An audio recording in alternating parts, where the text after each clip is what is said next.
सम्मानित आज के प्रेस वार्ता में उपस्थित ऑल इंडिया कांग्रेस कमेटी के सेक्रेटरी, मीडिया कम्युनिकेशन के प्रभारी और आदरणीय राष्ट्रीय नेता मल्लिकार्जुन खड़गे साहब का पॉलिटिकल सलाहकार कमेटी के सम्मानित सदस्य प्रणय झा जी, इस कार्यक्रम में उपस्थित सम्मानित बिहार विधान परिषद के नेता मदन मोहन झा जी, मीडिया और कम्युनिकेशन के इंचार्ज बिहार के मामलों के हमारे बड़े भाई सम्मानित प्रेमचंद मिश्रा जी, आपके बीच बैठे सोशल मीडिया के सम्मानित चेयरपर्सन सौरभ जी और मीडिया पैनलिस्ट आनंद माधव जी और सभी यहाँ इलेक्ट्रॉनिक्स मीडिया के सम्मानित सदस्य, सभी प्रिंट मीडिया, प्रेस छायाकार और हमारे मीडिया कम्युनिकेशन के प्रवक्ता मुख्य राजेश राठौर जी, सभी को मैं अभिनंदन करता हूं, स्वागत करता हूं। प्रेस वार्ता शुरू करने के पहले शिबू सोरेन और एक दुखद समाचार आई है। मैं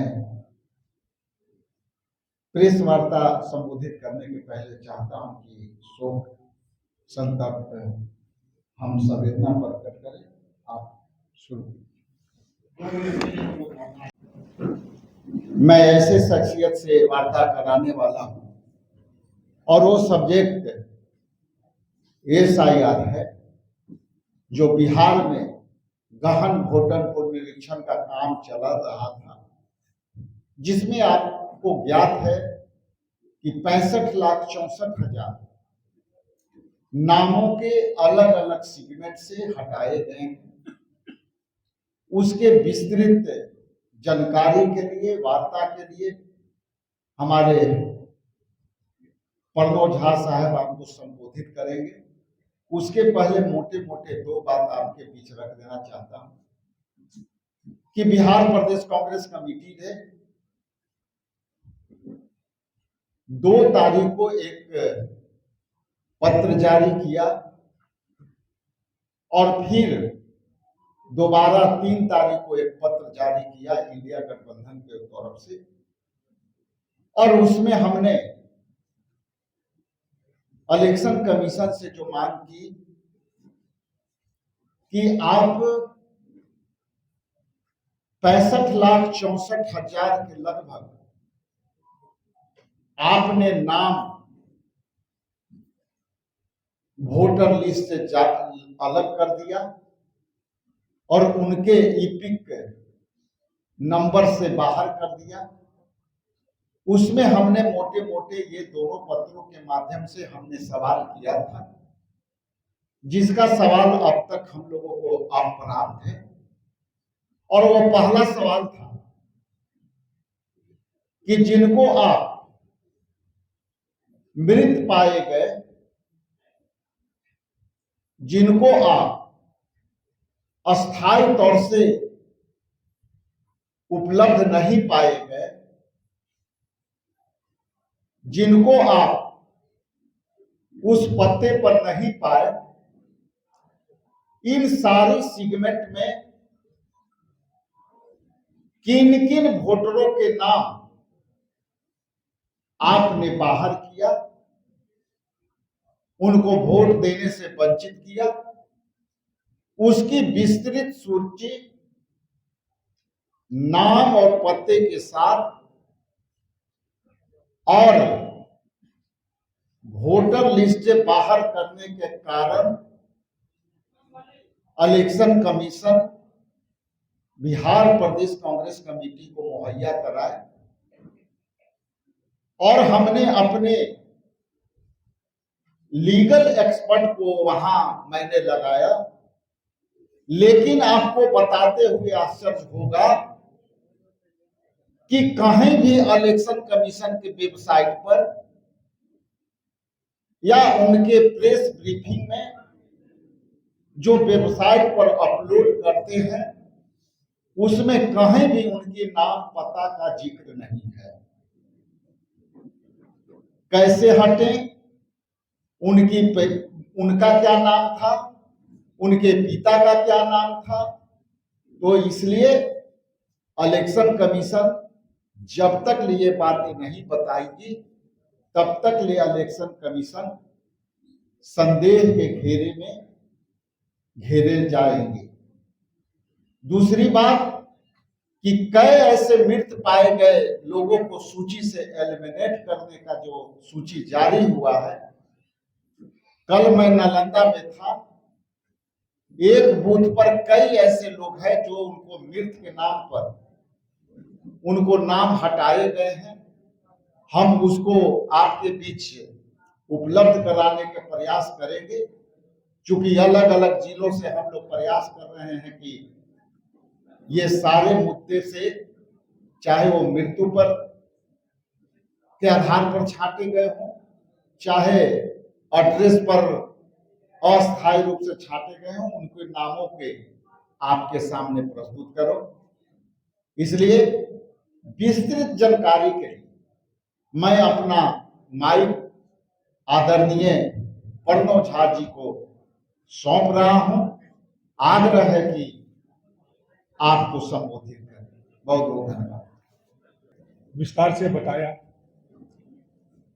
और उसका अगर सारांश मैं कहूं तो आज सुबह जब मैंने अखबार खोला यहां,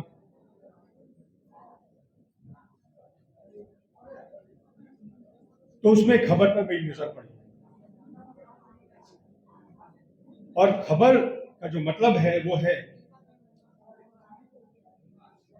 कि केंद्रीय मंत्री गिरिराज सिंह जी, जिनके श्राद्ध में गए, चुनाव आयोग उनको ही श्मशान से उठा लाया है।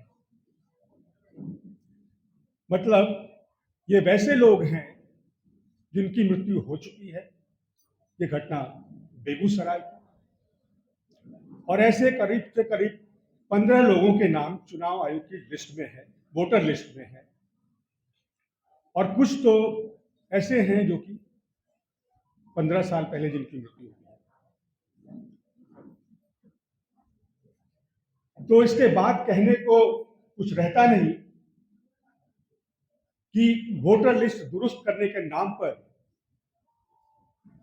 जो खेल खेला जा रहा है सत्ता में बैठे लोगों के द्वारा,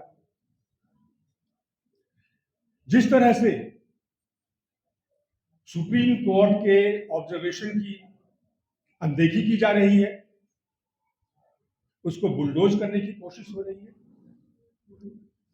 समय है जनता को जागरूक होने का, सरकार से सवाल पूछने का। और सवाल बड़ा सिंपल है, साधारण है कि जो प्रक्रिया वैधानिक नहीं है उसका निष्कर्ष, उसका परिणाम वैधानिक कैसे हो सकता है। वोटर लिस्ट अगर दुरुस्त करना था, अगर स्पेशल इंटेंसिव ड्राइव करना था, तो राजनीतिक पार्टियों से बात होनी चाहिए थी, नागरिक से विचार विमर्श होना चाहिए था, तैयारी होनी चाहिए थी। कई बार समाज के ऐसे लोगों को चुनाव आयोग अपना चेहरा बनाता, आशय जो है ये नहीं होता कि वोटरों की संख्या कम कर दी जाए। चुनाव आयोग हमेशा वोटर की संख्या बढ़ाने की कोशिश करता है। ये चुपचाप की गई प्रक्रिया ये बताती है कि दाल में काला है, ये कवायद जो है वो विरोधी पक्ष के वोटरों को वोटर लिस्ट से काटने का प्रयास है, क्योंकि चुपचाप कैसी चीजें की जाती है। चुपचाप चुनाव में चंदा लिया जाता है, चुपचाप पीएम केयर फंड्स में पैसा लिया जाता है, चुपचाप एयरपोर्ट, देश के संसाधन पीएसयू उसे बेच दिए जाते हैं। ये चुपचाप वोटर लिस्ट का काम नहीं होता, क्योंकि लोकतंत्र का रीढ़ जो है वो वोटर है। और इसमें मजेदार बात यह है कि प्रक्रिया शुरू होने के पहले जो चुनाव आयुक्त हैं उन्होंने कहा कि कम से कम 20% लोग तो कटेंगे, उनका नाम बाहर होगा। ये उनको शुरू में कैसे पता कि 20% लोग कटेंगे, और अब देखे तो कटे हैं। और जब यह प्रक्रिया शुरू हुई तो सारे विपक्षी दल चुनाव आयोग के दरवाजे पे गए गुहार लगाने। आश्चर्य की बात है कि सत्ता पक्ष के लोग क्यों नहीं गए? उनको डर नहीं था कि उनके वोट काटे जाएंगे, कि उनके वोटरों को वोटर लिस्ट से हटा दिया जाएगा, इसका भय उनको नहीं था। क्यों? किसी तरह का आश्वासन था, कोई सांठगांठ है? ये उनके मन में उनको डर क्यों नहीं आया? उनके मन में प्रश्न क्यों नहीं है? वो शायद इसलिए है क्योंकि उनको भरोसा है कि उनके वोटरों का संरक्षण होगा।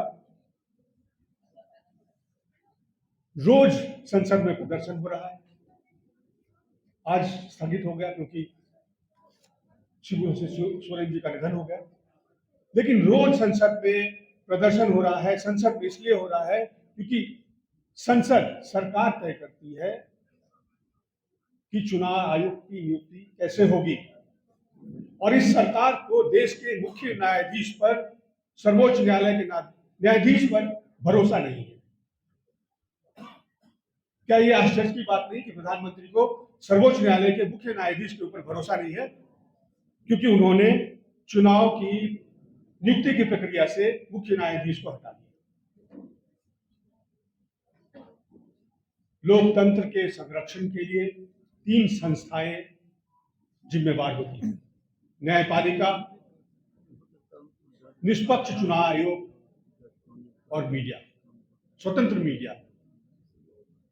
अगर चुनाव आयोग की निष्पक्षता समाप्त हो जाएगी तो फिर लोकतंत्र हार जाएगा, क्योंकि तब आपकी आवाज दर्ज नहीं है, आवाज झूठ की दर्ज हो। जो गरीब हैं, जो मजबूर हैं, जो पलायन करने को, जिनके पास कोई रास्ता नहीं है, 2-2 करोड़ लोग पोर्टल पर अपने आप को रजिस्टर करते हैं।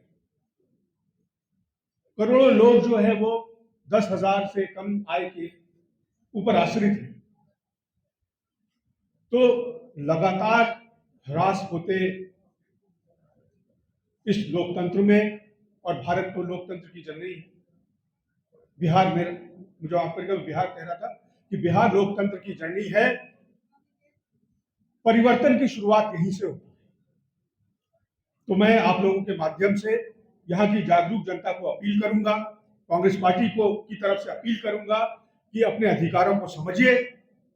वो लोग जो आपसे वोट मांगने आते हैं उनसे प्रश्न पूछिए कि आपके अधिकारों का हनन क्यों हो रहा है, आपके वोट को क्यों काटा जा रहा है।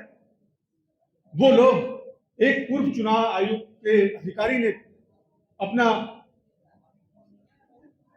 एक्सपीरियंस वो साझा किया है सोशल मीडिया पर कि उन्होंने अपना और अपनी पत्नी दोनों का डॉक्यूमेंट अपलोड किया, और जब एपिक नंबर डालकर वो चेक किया तो उन्हें यह बताया गया कि आप कृपया बीएलओ को संपर्क करें। यह हाल है उन लोगों का जिन्होंने सरकार में सेवाएं दी है, जो पढ़े लिखे हैं, जो अपने अधिकारों के प्रति जागरूक हैं। वैसे लोग जो बाहर रहते हैं, जिनको वो सुविधाएं नहीं मिली, जो सशक्त नहीं है, उनके अधिकार कौन दिलाएगा? उनके अधिकार को दिलाने की जिम्मेवारी आपकी है, हमारी है। आप मतलब मीडिया, हम मतलब हम राजनीतिक दल, और वो लोग जो इस प्रेस वार्ता को देख रहे हैं। यही कहकर मैं अपनी बात समाप्त करता हूं। आप सभी का बहुत बहुत धन्यवाद। मैंने यही कहा, सुप्रीम कोर्ट की सलाह दी कि आधार को जो है आप माने। आधार तो आपका डॉक्यूमेंट है। आप अभी एयरपोर्ट जाएंगे, वहां आधार माना जाता है। रेलवे पे आप जो है बुकिंग कराने जाएंगे, वहाँ आधार मांगा जाता है। तो सरकार का अपना जो डॉक्यूमेंट है, 3 डॉक्यूमेंट जिनको वो मानने को तैयार नहीं है, और इसका कोई कन्विंसिंग जवाब नहीं है। ऐसा लगता है कि पहले से सोच लिया गया था कि जिनका काटना है उनका आधार, उनको अगर ये डॉक्यूमेंट इंक्लूड कर देंगे तो काटने में दिक्कत आएगी, जिनका वोट काटना, जिनको निकालना है।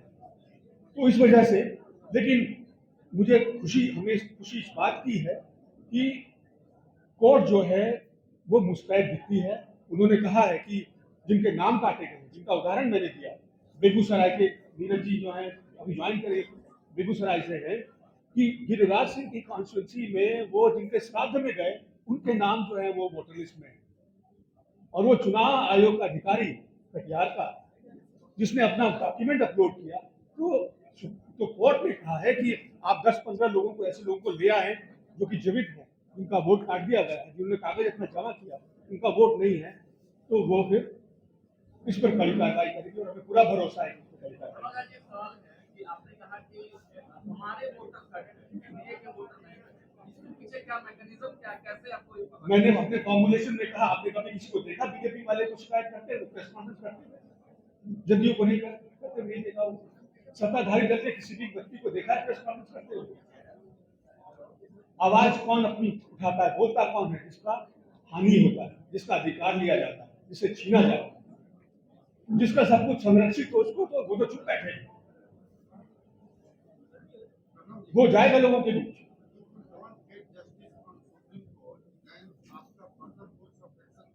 See, the highest court in this country is a people's court.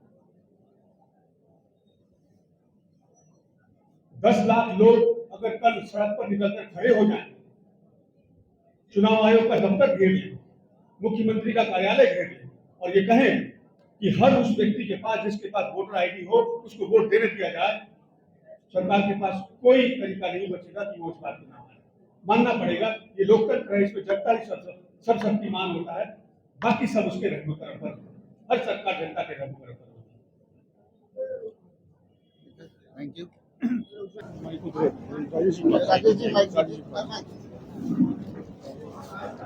ये आपके बीच नीरज कुमार जी हैं और ये समाज सेवी हैं और बेगूसराय के रहने वाले हैं और ये लगातार कांग्रेस पार्टी के समर्थक रहे हैं।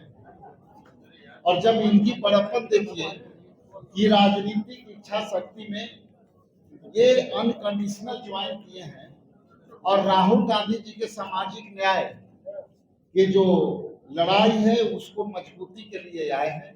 अभी इनकी कोई पॉलिटिकल गिरभांसेज नहीं है, इसलिए हम कांग्रेस परिवार में शामिल कर करके और काफी प्रसन्नचित हैं और इनके आने से कांग्रेस परिवार मजबूत होगी। मैं अपना माइक जो है नीरज जी को देता हूं, संक्षिप्त में 2-4 बात आपके सामने। कांग्रेस में मेरा सम्मिलित होने का निर्णय कांग्रेस में जो मिशन और विजन है उस पर आधारित है। हम आजादी से पूर्व भी लेके कांग्रेस की मिशन था, जब आदमी या बेरोजगारी गरीबी से पीड़ित था तो कांग्रेस ने मिशन के तौर पर लिया और एक आंदोलन कराया और आदमी को उस स्थिति से निकाल के अच्छी स्थिति में लाया। आज फिर स्थिति देश में वही होते जा रही है, बेरोजगारी है, भूख है, गरीबी है। राहुल जी ने एक मिशन के तौर पर लिया कि जनता को इसे निकालना है ना, वो अकेले व्यक्ति इसमें संघर्ष कर रहे हैं। बस कांग्रेस के मिशन और राहुल जी के विजन से प्रभावित होकर हम कांग्रेस में ज्वाइन किए। बाकी प्रदेश नेतृत्व, बिहार में प्रभावी सभी युवा इनसे प्रभावित